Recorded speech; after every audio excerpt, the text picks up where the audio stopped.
जय माता दी दोस्तों, आज की हमारी वीडियो होने वाली दार्जिलिंग, जो कि पश्चिम बंगाल का एक बहुत ही खूबसूरत हिल स्टेशन है, जो चाय के बागान और हिमालय के नजारों और टॉय ट्रेन के लिए जाना जाता है। आज की वीडियो में हम जानेंगे कैसे आप दार्जिलिंग जा सकते हैं, दार्जिलिंग में रुकने की क्या व्यवस्था है, दार्जिलिंग में खाने पीने की क्या व्यवस्था है, दार्जिलिंग घूमने में आपको कितने दिन का समय लग जाएगा, कितने दिन की ट्रिप आपको प्लान करनी चाहिए दार्जिलिंग के लिए, और दार्जिलिंग पहुंचने के बाद आपको कौन कौन सी जगह पे जाके विजिट करना चाहिए, और दार्जिलिंग में टॉय ट्रेन की बुकिंग आप कैसे कर सकते हैं, कैसे आप दार्जिलिंग टॉय ट्रेन को एंजॉय कर सकते हैं, क्योंकि दार्जिलिंग जाए और टॉय ट्रेन का लुत्फ ना उठाए ऐसा हो ही नहीं सका। और सबसे आखिर में ये बात भी करेंगे दार्जिलिंग ट्रिप में आपका कितना खर्च आने वाला है। तो दोस्तों, अगर आप भी दार्जिलिंग की ट्रिप प्लान कर रहे हैं तो ये वीडियो आखिर तक देखिएगा। अगर अभी तक आपने हमारे चैनल को सब्सक्राइब नहीं किया तो हमारे चैनल को सब्सक्राइब कर दें, बेल आइकन को प्रेस कर दें, क्योंकि हमारे चैनल पर ऐसे ही यात्रा से जुड़े हुए इन्फॉर्मेटिव वीडियो बराबर अपलोड होते रहते हैं। तो चलिए वीडियो को शुरू करते हैं। तो दोस्तों, सबसे पहले बात करते हैं दार्जिलिंग कैसे जाए। तो दार्जिलिंग आप 3 तरीके से जा सकते हैं। सबसे पहला और सबसे सस्ता ऑप्शन है बाई ट्रेन। अगर आप बाई ट्रेन दार्जिलिंग जाना चाहते हो, दार्जिलिंग के सबसे नजदीकी रेलवे स्टेशन है न्यू जलपाईगुड़ी, जो कि देश के सभी मुख्य शहरों से सीधे जुड़ा हुआ है और देश के सभी मुख्य शहरों से सीधे न्यू जलपाईगुड़ी के लिए ट्रेन चलती है। अगर दूरी की बात करें तो न्यू जलपाईगुड़ी से दार्जिलिंग की दूरी लगभग 75 किलोमीटर के आसपास है। तो आप बाई ट्रेन न्यू जलपाईगुड़ी तक जा सकते हैं। उसके बाद जैसे ही आप न्यू जलपाईगुड़ी रेलवे स्टेशन से बाहर निकलते हैं तो वहीं पे टैक्सी स्टैंड बना हुआ है। अगर आप पूरी प्राइवेट टैक्सी बुक करके जाते हैं तो इसके लिए आपको 2500 रुपए से लेकर 3000 रुपए के आसपास का चार्ज देना पड़ता है। और अगर आप प्राइवेट टैक्सी बुक करके नहीं जाना चाहते, आप शेयरिंग टैक्सी से जाना चाहते हैं, तो वहीं टैक्सी स्टैंड से शेयरिंग टैक्सी भी चलती है, जो आपसे 250 रुपए से लेकर 300 रुपए तक लेते हैं और आपको दार्जिलिंग छोड़ देते हैं। और अगर आप न्यू जलपाईगुड़ी से दार्जिलिंग और भी सस्ते में जाना चाहते हो, इसके लिए आपको न्यू जलपाईगुड़ी से 3 किलोमीटर दूर जाना पड़ेगा सिलीगुड़ी बस स्टॉप। आप रेलवे स्टेशन से चले जाइए सिलीगुड़ी बस स्टॉप, यहाँ से बहुत सारी बसें सीधे दार्जिलिंग के लिए चलती हैं। रेलवे स्टेशन से आपको ऑटो मिल जाती है जो 25 से 30 रुपए लेते हैं और आपको सिलीगुड़ी बस स्टॉप तक ड्रॉप कर देते हैं। अगर बस के फेयर की बात करें सिलीगुड़ी से दार्जिलिंग के लिए, इसके लिए आपको 90 रुपए से लेकर 100 रुपए के आसपास की टिकट बनती है। तो आप 90 रुपए से लेकर 100 रुपए में सिलीगुड़ी से दार्जिलिंग तक जा सकते हैं। अब बात करते हैं दूसरे ऑप्शन, अगर आप बाय फ्लाइट दार्जिलिंग जाना चाहते हैं तो कैसे जाएंगे। तो दार्जिलिंग का सबसे नजदीकी एयरपोर्ट है बागडोगरा एयरपोर्ट, जो कि दार्जिलिंग से 17 किलोमीटर की दूरी पर है। तो आप बाय फ्लाइट बागडोगरा भी जा सकते हैं। बागडोगरा एयरपोर्ट पहुंचने के बाद आप वहां से प्राइवेट टैक्सी करके दार्जिलिंग तक जा सकते हैं। यहाँ से अगर आप प्राइवेट टैक्सी बुक करते हैं तो इसके लिए भी आपको 2500 रुपए से लेकर 3000 रुपए के आसपास टैक्सी फेयर में देने पड़ेंगे। अब बात करते हैं तीसरे ऑप्शन की, अगर आप अपनी बाइक या कार लेकर दार्जिलिंग तक जाना चाहते हो तो अपनी बाइक या कार लेकर भी बहुत आसानी से दार्जिलिंग तक जा सकते हैं। इसके अलावा दोस्तों, अगर आप बाई ट्रेन न्यू जलपाईगुड़ी तक जा रहे हैं तो न्यू जलपाईगुड़ी से नैरो गेज ट्रेन, जिसे कि टॉय ट्रेन भी बोलते हैं, वह दार्जिलिंग के लिए चलती है। तो आप इस ट्रेन का सहारा भी ले सकते हैं दार्जिलिंग तक जाने के लिए। लेकिन न्यू जलपाईगुड़ी से दार्जिलिंग तक ये टॉय ट्रेन 9 से 10 घंटे का समय ले लेती है, इसलिए अधिकतम लोग न्यू जलपाईगुड़ी से बाई टैक्सी दार्जिलिंग तक जाते हैं। यह तो बात हो गई आपको दार्जिलिंग कैसे जाना है। बात करते हैं दार्जिलिंग में रुकने की क्या व्यवस्था है। दार्जिलिंग में आप 2 तरीके से रुक सकते हैं। सबसे पहला ऑप्शन है होटल। दार्जिलिंग में बहुत सारे होटल बने हुए हैं जिनमें आपको 800 रुपए से लेकर 2000 रुपए में ठीक ठाक रूम अवेलेबल हो जाते हैं, लेकिन डिपेंड करता है उसमें दार्जिलिंग में कितनी भीड़। अगर दार्जिलिंग में बहुत ज्यादा भीड़ हो जाती है तो यह रेट कई बार डबल भी हो जाते हैं। होटल्स के अलावा आपको दार्जिलिंग में होम स्टे की सुविधा भी उपलब्ध हो जाती है, जो कि बहुत सस्ते और बहुत अच्छे भी होते हैं। दार्जिलिंग में आपको होम स्टे 700 रुपए से लेकर 1500 रुपए के आसपास में मिल जाते हैं, जिसमें आपको नाइट का खाना भी दे दिया जाता है। लेकिन आपको बात करनी पड़ेगी, आपका रात का जो खाना है वो आप बाहर खाएंगे या फिर उन्हीं होम स्टे में जिनके घर में आप रुक रहे हैं वहां पे खाएंगे। तो आप दार्जिलिंग में होम स्टे भी कर सकते हैं। अब बात करते हैं दार्जिलिंग में आपको किस जगह पर रूम लेना चाहिए। अगर आप कम बजट में रहना चाहते हैं तो आप माल रोड से बाहर के साइड में रूम ले लें तो आपको कम रेट में उपलब्ध हो जाएगा। और अगर आप माल रोड में जाके रूम लेते हैं तो आपको यहाँ पे थोड़ा सा कॉस्टली रूम मिल सकता है। इसके अलावा दार्जिलिंग में एक जगह है गांधी रोड, तो आप गांधी रोड पे भी रूम ले सकते हैं। गांधी रोड पे आपको भी सस्ते रूम अवेलेबल हो जाते हैं। अब बात करते हैं आपको दार्जिलिंग में खाने पीने की क्या व्यवस्था मिलने वाली। तो दार्जिलिंग में आपको खाने पीने की कोई भी दिक्कत नहीं आने वाली। दार्जिलिंग में आपको साउथ इंडियन, चाइनीज हर प्रकार की खाने की सुविधा उपलब्ध हो जाएगी। अगर खाने की बात करें पर डे में कितना खर्च आने वाला है, तो लगभग 500 रुपए से लेकर 700 रुपए का खर्च पर डे के हिसाब से आने वाला है। मतलब वन टाइम में आपको 150 रुपए से 200 रुपए का खर्च आ जाएगा। अगर आप नाश्ता करते हैं तब भी, अगर आप खाना खाते हैं तब भी। और दोस्तों, अगर आप दार्जिलिंग जा रहे हैं तो दार्जिलिंग के मोमोज जरूर टेस्ट करें, जो कि बहुत ही स्वादिष्ट और लाजवाब होते हैं। लगे हाथ बात कर लेते हैं दार्जिलिंग में आपको कितने नाइट का स्टे बनाना चाहिए। तो अगर आप 2 नाइट का स्टे बनाते हैं तब भी आप दार्जिलिंग पूरा घूम सकते हैं। और अगर आप दार्जिलिंग से 50 किलोमीटर के आसपास की रेंज में जो टूरिस्ट प्लेस वो घूमना चाहते हैं तो फिर आपको दार्जिलिंग में 3 नाइट का स्टे बनाना चाहिए। तो दोस्तों, बात करते हैं दार्जिलिंग में आपको कौन कौन सी जगह जाकर विजिट करनी। तो सबसे पहले दिन जब आप दार्जिलिंग पहुंचेंगे तो सबसे पहले आप निकलेंगे दार्जिलिंग साइट सीन के लिए। दार्जिलिंग साइट सीन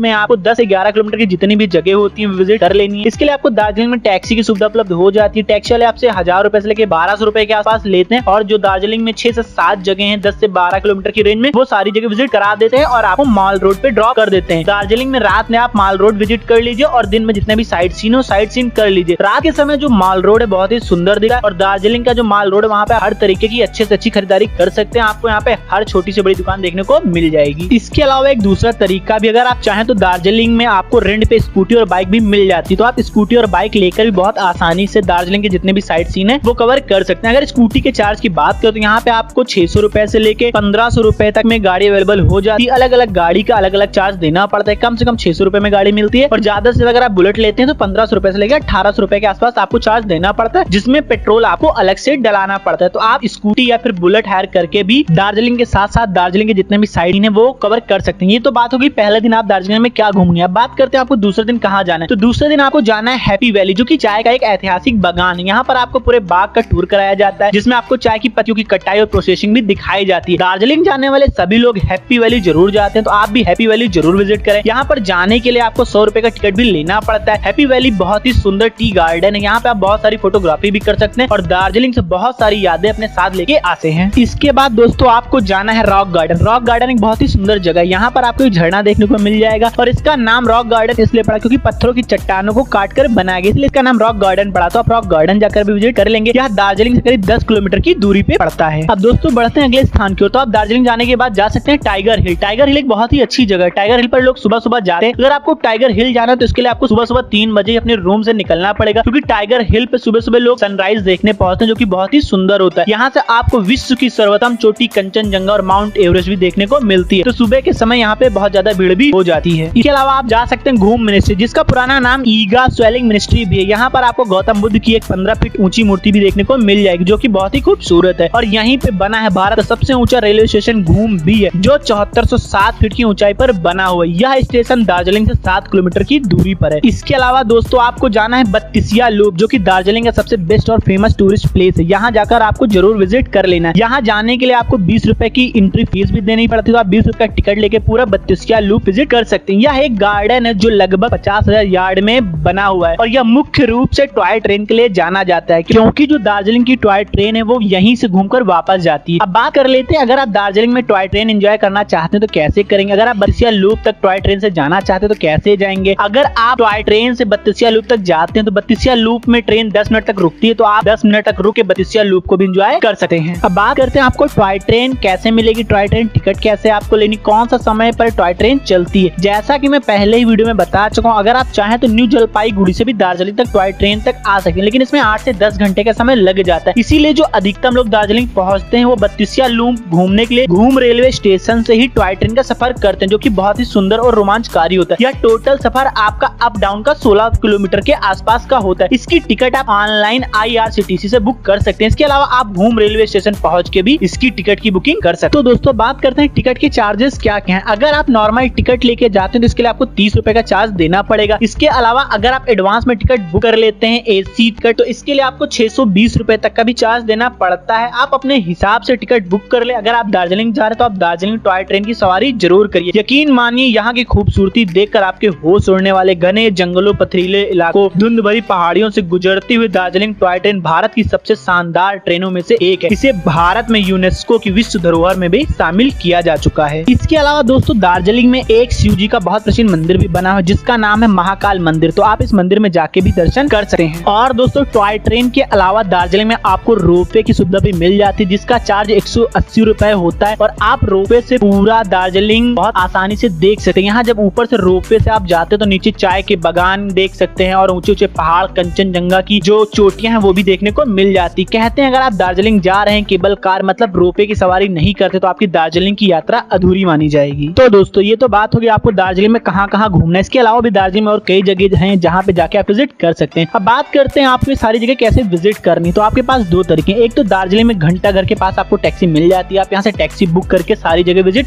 कर सकते हो। और दूसरा तरीका जो कि मैं पहले ही बता चुका, आप स्कूटी या कोई बाइक हायर कर लीजिए कम बजट में और पूरे जितने भी टूरिस्ट प्लेस हैं वो आप दार्जिलिंग के बहुत अच्छे से कवर कर लेंगे। अब दोस्तों बात करते हैं आपको दार्जिलिंग की ट्रिप का प्लान करनी चाहिए। वैसे तो दार्जिलिंग आप पूरे साल जा सकते हैं, लेकिन अगर आप समर के समय में जा रहे हैं तो यहाँ पे बहुत ज्यादा भीड़ होती है इसमें, क्योंकि छुट्टियों का सीजन होता है और गर्मी भी बहुत ज्यादा होती है। इस समय यहाँ पे बहुत से टूरिस्ट पहुंचते हैं, जिसकी वजह से यहाँ का जो रूम का चार्ज होता है वो काफी महंगा हो जाता है और यहाँ पे जो टैक्सी वाले होते हैं वो भी अपने चार्जेस काफी ज्यादा बढ़ा देते हैं। इसलिए इसके अलावा आप मतलब समर के अलावा आप कभी भी दार्जिलिंग जाते हैं तो बहुत कम बजट में आप पूरा दार्जिलिंग एक्सप्लोर कर सकते हैं। और दोस्तों अगर आप दार्जिलिंग जा रहे हो तो दार्जिलिंग की चाय टेस्ट करना बिल्कुल भी ना भूले। दार्जिलिंग में आपको जगह जगह टी स्टॉल देखने को मिल जाएंगे, जिनमें आपको 10 रुपए से लेके 150 रुपए तक भी चाय पीने को मिलती है। तो आप यहाँ की चाय जरूर टेस्ट करें। अब दोस्तों दोस्तों आखिर में बात करते हैं कितना खर्च आएगा आपकी दार्जिलिंग ट्रिप। तो यहाँ पे दो तरीके से आपका खर्च आने वाला है। अगर आप 2 लोग जा रहे हैं दार्जिलिंग की ट्रिप प्लान करें तो पर पर्सन के हिसाब से 5,000 रुपए के आसपास खर्च आने वाला है, क्योंकि जो आपके रूम का खर्च है और अगर आप स्कूटी हायर कर लेते तो ये खर्च आपके आधे आधे हो जाते हैं। और अगर आप सिंगल पर्सन होकर दार्जिलिंग घूमने जा रहे हैं तो इसमें आपको 8,000 रुपए से लेकर 9,000 रुपए के आसपास का खर्च आने वाला है, क्योंकि जो रूम का खर्च है वो भी आपको पूरा देना पड़ेगा, जो आप स्कूटी बुक करते हैं इसके लिए भी आपको पूरा देना पड़ेगा। इसलिए मैं सजेस्ट करूंगा अगर आप दार्जिलिंग घूमने जा रहे हैं तो 2 लोग हो जाएं तो इसमें आपका जो खर्च का बर्डन है वो काफी कम होने वाला है। और दोस्तों इसके अलावा अगर आप दार्जिलिंग जा रहे हैं, आपका कोई सवाल है तो कमेंट कर सकते हैं, आपको इसका तुरंत ही जवाब दिया जाएगा। इसके अलावा आप हमें इंस्टाग्राम भारत के दर्शन पे फॉलो भी कर सकते हो, वहां भी आपको तुरंत ही रिप्लाई दी जाती है। और अगर अभी तक आपने हमारे चैनल को सब्सक्राइब नहीं किया, पहली बार आप हमारे चैनल पे हमारा वीडियो देख रहे हो तो हमारे चैनल को सब्सक्राइब कर दें, बेल आइकन को प्रेस कर दें, क्योंकि हमारे चैनल पर ऐसे ही यात्रा से जुड़े हुए इन्फॉर्मेटिव वीडियो बराबर अपलोड होते रहते हैं। तो मिलते हैं आपसे नेक्स्ट वीडियो में, तब तक के लिए जय माता दी।